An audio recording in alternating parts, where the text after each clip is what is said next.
You're listening to the Loyalty Minute, the show that helps you build better customer loyalty and more valuable user engagement.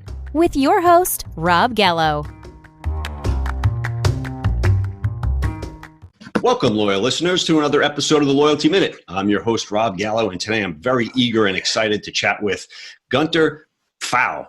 Gunter is the founder and CEO at Stuzo and is an entrepreneur, angel investor, and leads Stuzo's strategic direction along its mission to help retailers transform through digital. Gunter, welcome to the show. Thanks for joining me. Thank you, sir.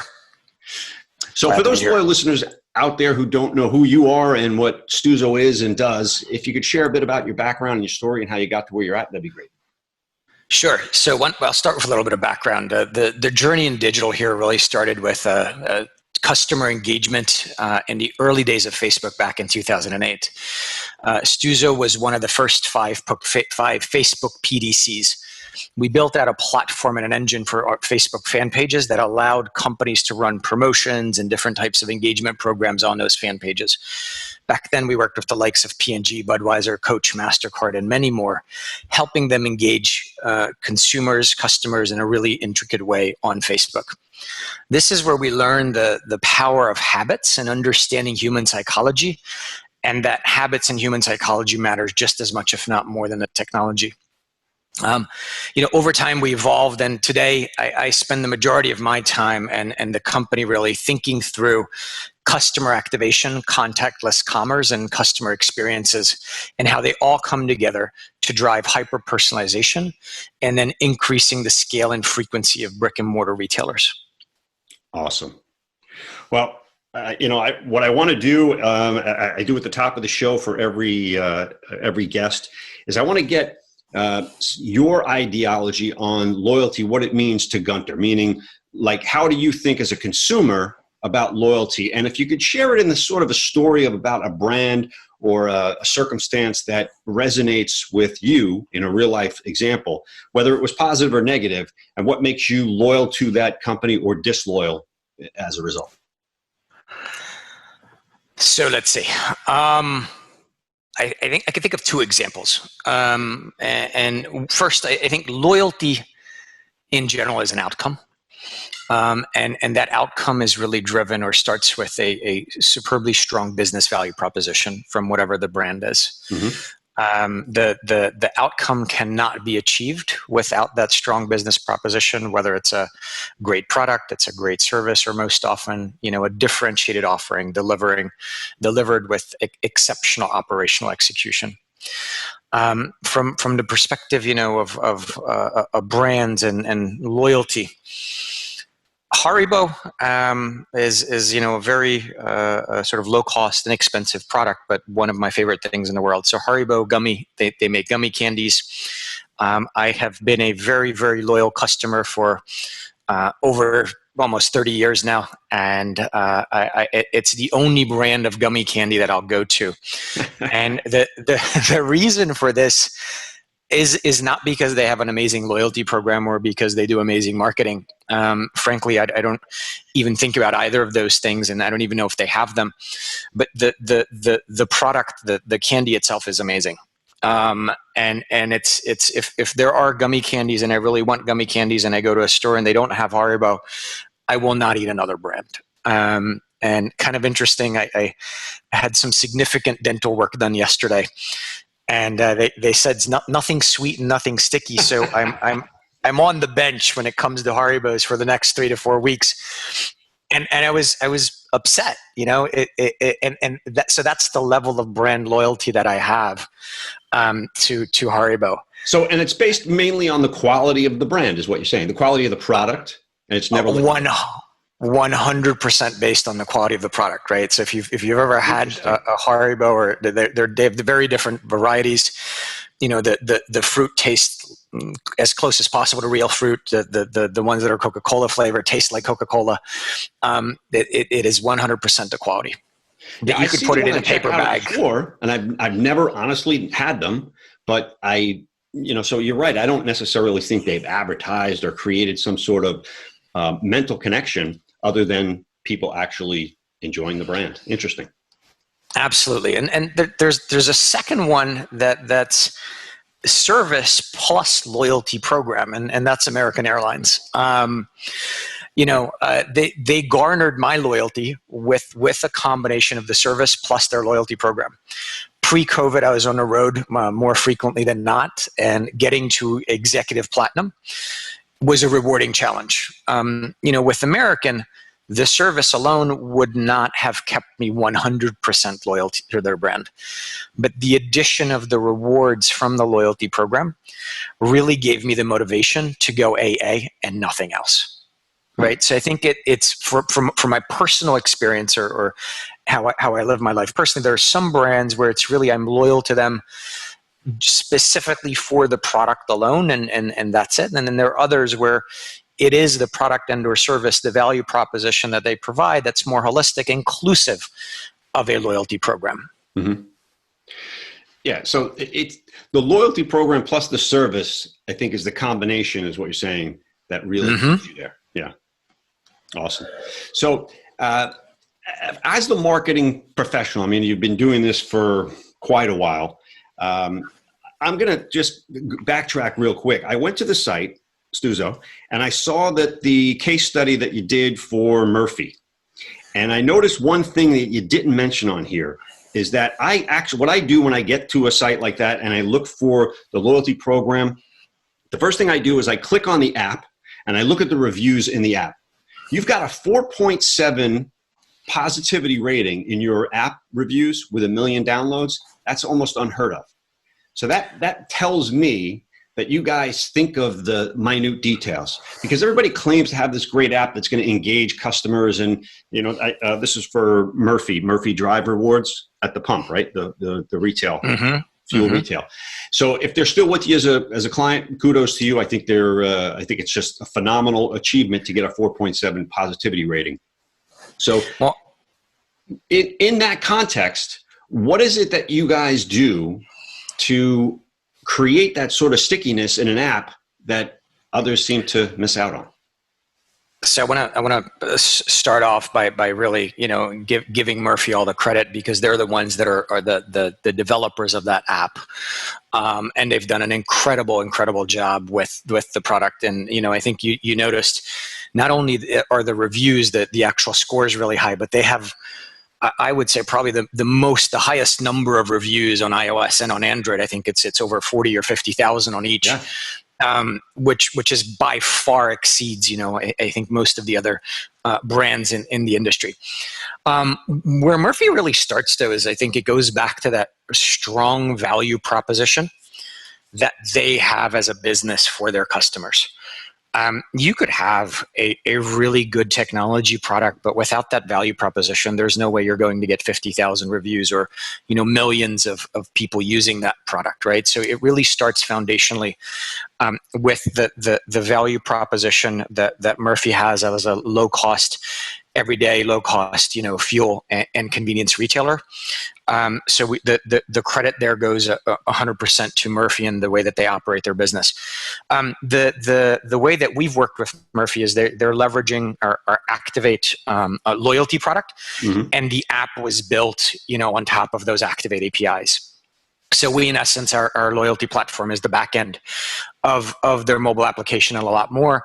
But that's how we've worked with them, and we are still actively engaged, and we're doing some really interesting things with them. I think, the way that we think about loyalty and the way that Murphy thinks about loyalty is also what empowers and drives differentiation and really has customers engaged. We think about the 5 P's of customer activation, and loyalty is this outcome, right, of customer activation done in a hyper personalized way. Loyalty is an earned right.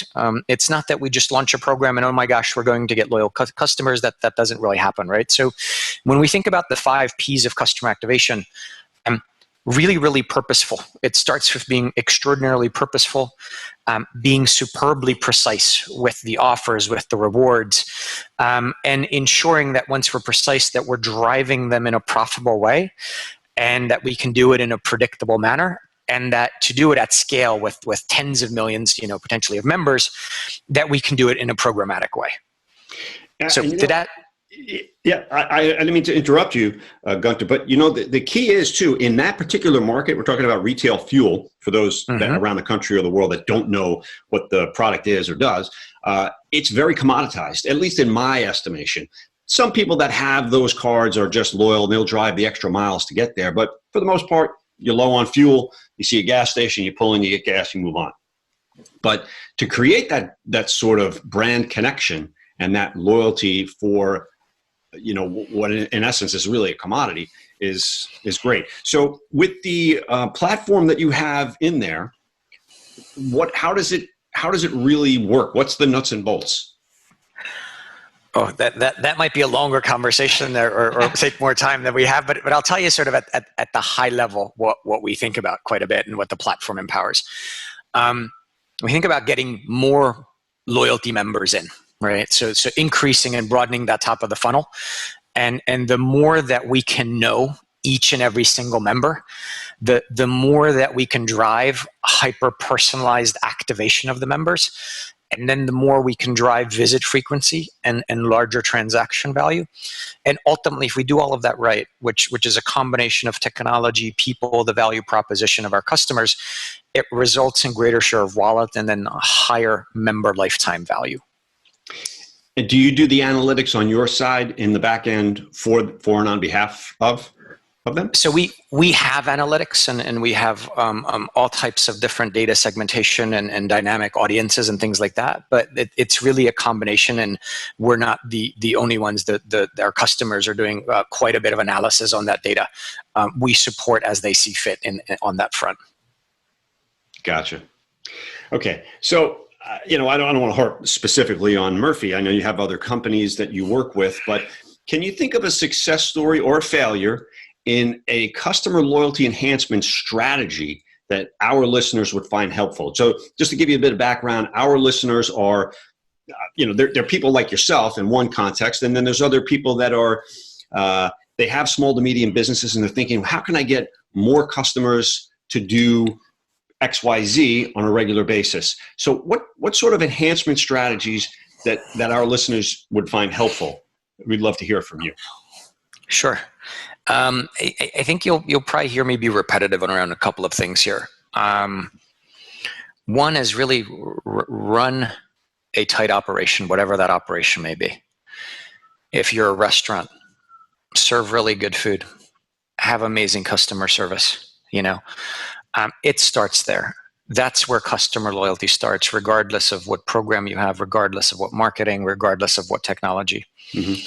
If you're doing that well and only that well, you're doing pretty well right there. With respect to running a program, there's something that we think about quite a bit that's called the addressable member opportunity. So the total number of possible members that you can get into your program. Well, data is critical, and we work really, really hard to collect more and more and more data over time. We've seen that less is more in the beginning. And what I mean by that is empowering an unknown customer that you have today to become a known member. You want to do that with as minimal friction and across as many channels as possible. And that's what addresses the addressable member opportunity. And when we've seen this done right, it's really profound, as it can increase the addressable member opportunity that you have, or the actual members that you have on a per site basis. When I'm speaking to retailers here, it could be 5x, and that's a really significant difference. And it's sort of counterintuitive, because we see a lot of marketers and they say we want all the data up front. And yes, that makes sense. We do want all the data, but we don't need to get all of the data up front. We can collect it progressively. We can build the profile progressively over time. We can get more and more data. What we really want up front is to get as many members as we can in, and to start to activate them, and to, over time, make that activation more and more and more and more personalized and more precise. Yeah, I mean, it definitely makes sense. I completely agree. You have to walk before you run, um, and and then make it, like you said at the top of the show, hyper personalized to each individual customer. Like, what's in it for me is generally the question that most people are going to ask. So they want to know what the value is for them. So let me ask you this: from an internal standpoint, doing what you do, have you worked with organizations that are let's say, non-forward thinking? I know it's tough to overcome the idea behind progress, but some people get stuck in their ways, and they're probably not in your client base at the moment because of this fact. So, and we don't want to name them by name, but do you think in the general populace of business to business customers that you service, there's a feeling that innovation is a curse word? It's a really tough question. And I may have answered differently pre-COVID versus today. True, I get that. I feel like in general, across most industries, digital innovation specifically has accelerated in a period of 4 or 5 months from an important standpoint. It's now at the board level, right at the executive level. It's a must-have with an increment of multiple years, right? Mm-hmm. So I don't know if there are any organizations that we work with that see innovation as something that they don't want to do. I will say, I've seen sort of a pain point maybe, and this is with larger organizations, where the legacy, right? The legacy of traditional loyalty is something that we've seen hold some organizations back. And what I mean by that is there's 30 plus years of doing loyalty in a certain way. And, as technology evolves, as there are more opportunities to do things differently, you still have some entrenched legacy that thought that's sometimes hard to remove. So what we have seen is that at times hold folks back. Yeah. Where we're thinking about it in ways that worked really well 15 years ago, but don't need to be thought of in the same way because we have different types of capabilities and different opportunities available to us. So an example of that might be before, or it used to be where it was design the program, build the program, run the program, right? Mm-hmm. Well, technology now empowers us to start to drive value with as little as one customer data point, and then learn, and then build, and then optimize, and iterate, and optimize, and iterate. Right? It's the cycle's a little bit different. I think another example is designing a one size fits all program, where everyone in the program or based on their tier has the same benefits and the same rewards. We don't need to do that, even though it's been done that same exact way over the past 20, 30 years. So the whole notion of it being done the same exact way for so long, where it's this entrenched way of thinking. Mm-hmm. And so, in essence, you connect it to innovation, right? While it's not really innovation, it's more evolution. And sometimes that evolution is difficult because you have that history, that long history of doing it one way, not just in one industry, but across multiple industries. So I think that's where I would say it's not 100% innovation, but it's more of like evolution, where we're all sort of carrying the burden of the legacy of how it has been done before, and needing to sort of drop that burden like, a snake drops its skin every so often, and start afresh. Yeah, I concur. So what about, when you mentioned American Airlines earlier, they have, and they're not the only ones, that they have other programs like, they say, the mall, the online shopping mall, where you can then, in addition to flying to earn miles, you can now shop online at Walmart, Kmart, Home Depot, Best Buy, and earn rewards that are exclusively going into your miles. And Southwest has the same thing. Barclays Bank has the same thing. It's kind of like what Ebates did, but it's a white label version of Ebates that goes specifically into a customer's loyalty program specific for that platform, for that property. Have you guys ever delved into anything like that with Stuzo?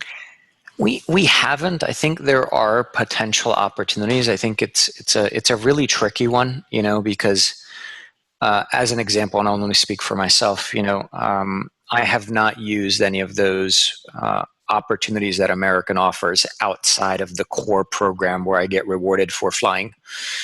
I think there may be some folks that are open or willing or want to do that. What I would say, it has to be really, really well connected, meaning we experienced a brief internet outage, and I could not hear Gunter's answer, so we're just going to skip forward the next 20 seconds. For me to get discounts on insurance, completely different, right? You mentioned Home Depot, I think, right? When I'm thinking about American Airlines, I'm not really thinking about Home Depot. If there was something related to where I could purchase a meal at the airport, that's more connected, right? And more in line with the value proposition that they're providing. If it's something related to additions that I can add on to a vacation or a business trip, right? I think the connectivity to the core value proposition that the business is driving, and I'm speaking now as a consumer, to me is really important, right? Because if it's something completely different, my mindset isn't there. I don't see that brand I'm aligned with a certain capability that brand provides, a certain value proposition, and I would expect that it's an extension of that specific value proposition where it makes the original value proposition even more valuable, not just to earn points. No, I agree, and it does make sense. On the flip side of that, you're familiar with the Honey extension that PayPal just bought for $4 billion. So what they've done is they've overcome that disconnection and made it so that a consumer, no matter where they are on the internet, that has this application installed as their browser extension, it pops up and just says, oh, by the way, you can earn extra points or mileage by clicking on this link to shop at Home Depot, Best Buy, Walmart, Kmart, or whatever the case may be. So that's maybe one way to bridge that gap. But I completely agree. You're thinking about American Airlines. But on the flip side, Gunter, if you're just doing your normal shopping and you're a brand loyalist and you want to get more mileage for American Airlines, that might be the impetus to say, I'm going to click on this because it gives me that extra mileage and I'll bump up to the next tier quicker or whatever the case may be. I think you said something else really important there, which is the ease of use, right? And that's really what Honey does. It has to be almost thoughtless, right? It has to be a very, very seamless for whatever I'm doing, especially if it's not connected to that core value proposition. Yeah. Well, because I know Shell's Fuel Rewards program are crushing it with their in-app connectivity to let people shop at all these different stores and earn discounts on their gas. I'm intimately familiar with their numbers, and it's incredible how much business they do through it, as well as Caesars Entertainment does the same thing. So while I'm not thinking about casino operations at the moment or playing in the casino, if I'm, I have their app installed and I get a pop-up message that says, if you're shopping at the store, you can earn Caesars rewards. That's worth it. Yeah, and I think specifically Shell, you're probably talking about the grocery programs that they have, which have really trained consumers very well. That if you buy your groceries at a certain program or buy certain other things at different programs and different related and connected vendors, that you're able to earn cents off, and those programs have proved to be very viable. Yeah, well, this was actually, I think it might be separate because this was done by Accentus, which was purchased by PDI. And it's just strictly like an online mall. So it's not really shopping, grocery shopping. They have separate connectivity, I think, with either Kroger or I forget who it was. But it's a fascinating space. And that's why I'm in the industry. I love it. I've been doing it for 27 years. Absolutely. All right. So, Gunter, what sort of actionable advice could you share with our listeners today that they can implement to attract and retain more customers?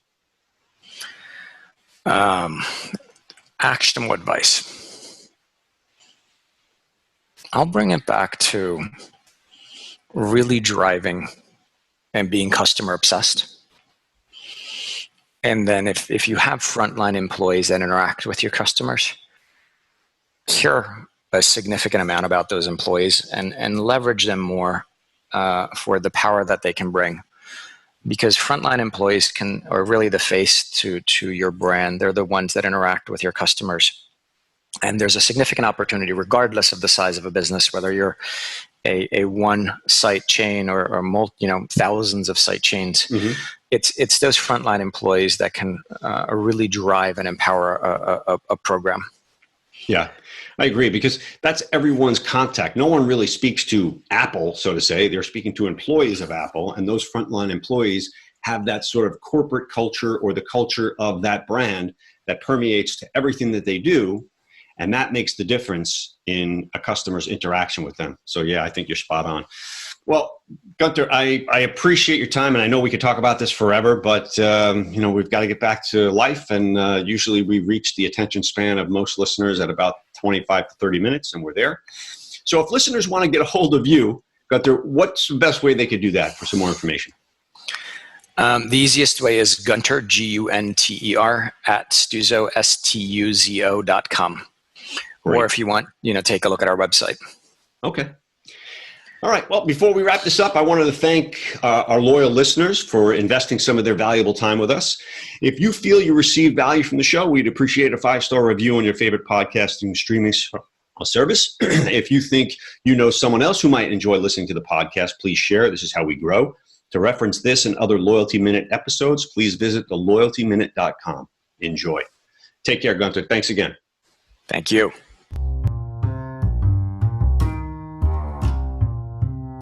Thanks for listening. Be sure to tune in tomorrow for your next edition of the Loyalty Minute.